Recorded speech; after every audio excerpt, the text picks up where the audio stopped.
Welcome to the debate. We are staring down the barrel of a fiscal cliff this week, and the stakes could not be higher. By the end of this week, the United States faces a partial government shutdown. The lights are set to go out in Washington on Friday at midnight. And to be clear, this isn't the usual performative drama about debt ceilings or, decimal points in an omnibus bill. This is a visceral, furious standoff over the funding of the Department of Homeland Security, and it has turned Minneapolis into the ground zero of American political discourse. Right. It is a standoff, but let's be precise about the cost here. It isn't just about the budget, it's about a body count.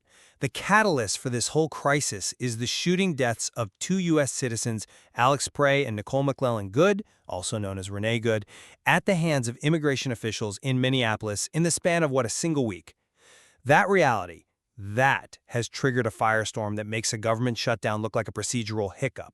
It certainly has. Senate Democratic leader Chuck Schumer has called the situation appalling and is explicitly withholding votes for the appropriations bill.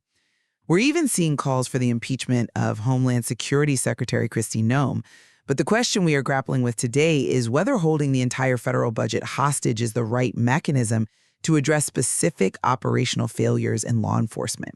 My position is that while the loss of life is tragic, the Department of Homeland Security and the Border Patrol, they're performing essential high-risk work. The administration is already taking significant internal steps to correct the failures we saw in Minnesota, and risking a shutdown endangers the very security we are trying to protect. And I look at those internal steps, and frankly, I see a cover-up in motion. My position is that the shootings in Minneapolis represent a systematic collapse of accountability. When the official narrative contradicts the evidence within days, when citizens are labeled terrorists to cover operational mistakes, and when legal loopholes are used to hide deaths from Congress, internal correction is not enough.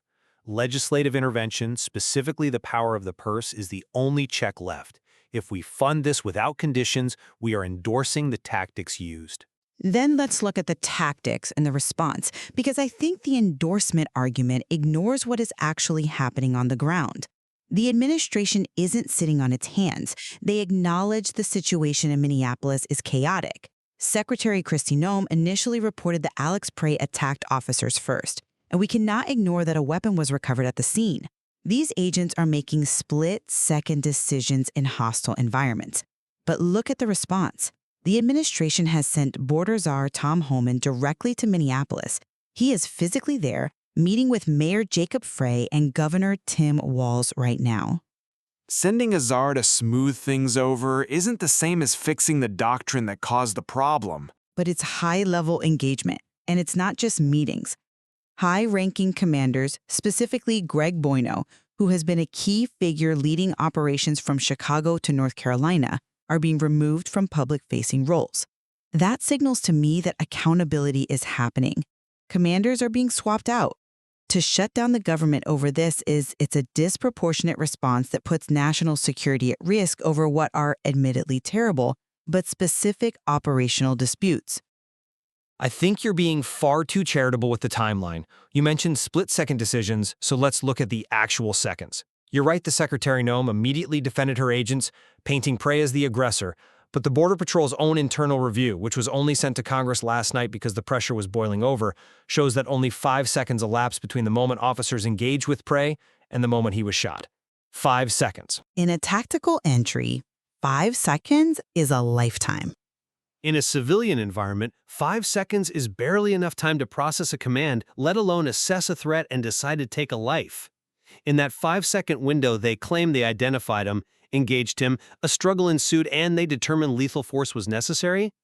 That timeline severely undermines the aggressor narrative. But it's not just the shooting, it's the immediate aftermath. The administration immediately labeled Alex Prey, an ICU nurse and a U.S. citizen, a domestic terrorist before an investigation was even complete. The label was inflammatory, I agree. It wasn't just inflammatory, it was strategic. It was character assassination, designed to justify violence against a citizen. When you label a nurse a terrorist before the autopsy is done, you are trying to poison the public well so that nobody questions the shooting. That isn't accountability. That is information warfare against your own population. And that is why the Democrats are right to say, stop. I see the point on the rhetoric, but look, let me offer a different perspective on the narrative issue. You're focusing heavily on the discrepancy between Secretary Noem's initial statement and the internal review. I would argue this proves the system is working, not that it's broken. The fact that an internal review highlighting that 5-second window was sent to Congress contradicts the idea of a comprehensive cover-up. If they were truly trying to bury the truth, that review would never have seen the light of day so quickly. It saw the light of day because Schumer threatened to lock the doors to the Treasury, or it came out because real-time reporting is notoriously difficult. The fog of war applies to law enforcement encounters as much as military ones. The Secretary's initial defense was based on the immediate reports from the field, reports that included the recovery of a weapon. A struggle did occur. The timeline being compressed to 5 seconds is shocking, yes, but it doesn't negate the presence of a weapon or the perception of a threat. And regarding the removal of Commander Boquino, you dismissed that, but Boquino was the face of these operations across the country. Removing him is a massive admission that the strategy wasn't working. Or it's a frantic shuffle to find a scapegoat. But let's pivot, because the lack of transparency isn't just about Alex Prey. We have to talk about the structural issues regarding Nicole McClellan Good. This is where the legal loopholes you mentioned earlier really come into play. And it's a critical distinction for the audience to understand. Go ahead. Nicole McClellan Good was killed by ICE agents, but DHS did not label it a death in custody. Now, to the average person, if agents storm your house and shoot you, you are in their custody. But DHS utilized a specific legal loophole. Because the arrest hadn't been technically completed, the handcuffs weren't on, they labeled it an outcome of an enforcement action. Which is the statutory definition. It's a definition that allows them to avoid the stricter congressional reporting timeline. If it's a death in custody, they have to report to Congress almost immediately. If it's an enforcement action, they have days, maybe weeks. They use that loophole to buy time to align their story. That is a pattern of obfuscation. Withholding funding is the necessary constitutional check on an administration that is using executive power to blur the lines between border security and interior policing while hiding the body count. I think hiding the body count is hyperbolic. They are following the definitions Congress wrote. The distinction between a death in custody and a death during an enforcement action is a statutory one, not some conspiracy invented by DHS in the last 48 hours. They have different reporting requirements because they are different operational realities. If you are in a cell and you die, that is custody. If you are in a dynamic shootout, that is an enforcement action. And that distinction allows them to keep the public in the dark during the most critical window of scrutiny. But the transparency you are asking for is coming. And it's not coming from the Democrats threatening a shutdown. It's coming from the Republicans. We have hearings scheduled in the House and Senate Homeland Committees in 2 weeks. Leadership from ICE, CBP, and USCIS are being compelled to testify. That is the proper channel for oversight. You don't burn down the house to fix a broken window. It's not a broken window. The foundation is cracking. And your point about the hearings ignores the immediate danger. You mentioned the different agencies, ICE, CBP, USCIS. This brings us to the core issue of mission creep, which is exactly why the funding fight is happening now. We are seeing a complete blurring of the lines between Customs and Border Protection and ICE. Well, they are both under the DHS umbrella. It makes sense they would work together. It makes sense on a spreadsheet, maybe. But let's explain what that means practically. CBP, Customs and Border Protection, is statutorily restricted generally to within 100 miles of the border or international airports. Their training is interdiction. They work in the desert. They work against cartels. They operate with a war zone mentality because the border is a high-threat environment. Correct. But under this administration, we are seeing CBP agents deployed into the interior, deep into cities like Minneapolis to assist ICE. You are taking agents trained for tactical interdiction in the desert and dropping them into a residential neighborhood in the Midwest to do community policing. That is a recipe for disaster. That friction, that mismatch of training and environment is exactly what leads to a 5-second shooting. But that is a necessary resource allocation. We call it surging. You have to look at the mandates. ICE has a broad portfolio: targeted arrests, fraud, money laundering, human trafficking. They are stretched incredibly thin. Bringing in CBP to assist is efficient governance. It's using the available trained federal manpower to enforce the law. It's not tyranny, it's support. If you have a shortage of agents in Chicago or Minneapolis and you have available agents in Texas, you move them. But you are moving soldiers to do police work. That's the difference. CBP agents aren't trained for Fourth Amendment-heavy interactions in an ICU nurse's driveway. They are trained to stop smugglers. When you unleash that force into the interior, you get violence. And that is why the Democrats are demanding that the funding bill includes prohibitions on this kind of deployment. And that brings us to the mechanism of change. The Democrats have a laundry list of demands: mandates against masked federal officers, requirements for body cameras, de-escalation training, and prohibitions on enforcement at churches, hospitals, and schools. All reasonable requests for a domestic police force. Reasonable, perhaps, but look at the political map. The Republicans hold the House and the presidency. The Democrats are trying to legislate via a hostage situation with the budget because they lost at the ballot box.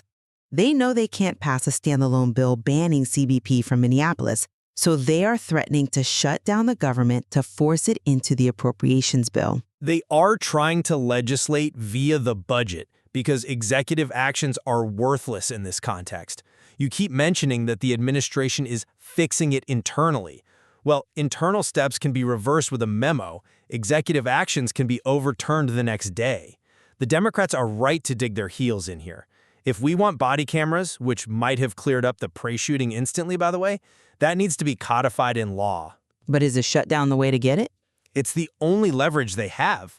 If we want to ensure federal agents aren't storming hospitals or churches, that needs to be in the funding bill. Leaving it up to the goodwill of an administration that labeled a nurse a terrorist is not a strategy. It's capitulation. But practically speaking, this heels-dug-in approach is a gamble that hurts the American people. If the government shuts down on Friday, it's not just DHS that stops working.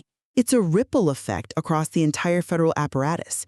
National parks close, passport processing halts, food safety inspections slow down. And for what? To demand policy concessions that the Republican majority in the House will likely never agree to? So the alternative is what? Just keep writing checks to an agency that is expanding its power unchecked? The alternative is the committee process. The administration has signaled they are willing to make changes. The removal of Bocino is proof of that. The visit by Homan is proof of that. The proper way to get body cameras and training reforms is through the hearings that are already on the calendar, not by turning off the lights in Washington. I think you're placing a lot of faith in a process that moves at a glacial pace, while the surge operations are happening at lightning speed. You mentioned the ripple effect of a shutdown. Well, the ripple effect of this enforcement strategy is terrorizing communities right now. Terrorizing? Yes. Look at the broader context the source material highlights. It's not just the shootings, it's the re-reviewing of refugee cases that were already settled. It's the deportation of people who came here the right way years ago. It's the closure of immigration courts in places like San Francisco to bottleneck the due process rights of asylum seekers. This is an administration expanding executive power unchecked across the board. If you don't use the power of the purse now, when do you use it? When the next commander is moved? When the next terrorist label is applied to a citizen? I think we have to be careful not to conflate legal immigration adjustments with operational failures. The closure of courts and review of refugee cases are within the executive's purview, whether we like them or not. Those are policy choices. The shootings are specific incidents that require specific investigations. My fear is that by conflating everything into one massive budget fight, we lose the nuance needed to actually fix the training issues. If we starve the agency of funds, how do we pay for the body cameras? How do we pay for the de-escalation training? You can't reform an agency by bankrupting it. You don't bankrupt it, you condition the funds. That's the entire point of an appropriations bill. You say, here is the money, but it can only be accessed if these conditions, cameras, no masks, no hospital raids, are met.